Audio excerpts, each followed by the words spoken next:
Sa isang maliit na baryo sa Pilipinas, may isang lugar na tinatawag na Barangay Buenas. Sa loob ng maraming taon, nag-iisa itong tahimik na lugar na napalilibutan ng kakahuyan at mga taniman ng palay. Ngunit sa gabi, nagiging ibang anyo ang buong baryo. Isang gabi, habang naglalakad pauwi si Juan mula sa kanyang trabaho sa kalapit na bayan, napansin niyang may anino na sumusunod sa kanya. Hindi siya natatakot dahil sanay na siya sa mga kakaibang pangyayari sa lugar. Ngunit kahit gaano pa siya KTWSA, hindi niya maitatanggi ang kaba sa kanyang dibdib, pumasok siya sa kanilang maliit na tahanan, at agad na nagpatong ng asin at bawang sa mga bintana at pinto, bilang proteksyon laban sa mga masasamang espiritu. Ngunit kahit na may mga ganoong panlaban, hindi pa rin nawawala ang takot ni Juan. Kinabukasan, nang nagkakape si Juan sa tindahan ng kape sa baryo, naririnig niya ang mga kwento mula sa mga kapitbahay.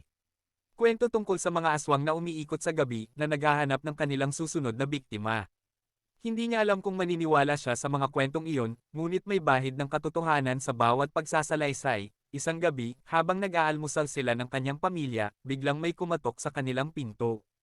Nakaramdam sila ng takot sa kanilang dibdib. Hindi nila alam kung sino o ano ang nasa labas. Ngunit nang buksan nila ang pinto, nakita nila ang kanilang kapitbahay na may dugo sa mukha at sugat sa katawan.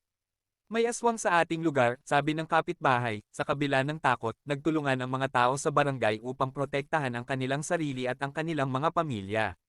Gumawa sila ng mga panlaban at nagbantay sa gabi upang tiyakin na ligtas sila mula sa mga mapanakit na espiritu. Sa huli, sa pamamagitan ng pagkakaisa at tapang ng mga taga-barangay Buenas, nakayanan nilang labanan ang kasamaan na dumating sa kanilang lugar. At sa bawat gabi na lumipas, ang kanilang baryo ay patuloy na nanatili na isang tahimik at ligtas na lugar.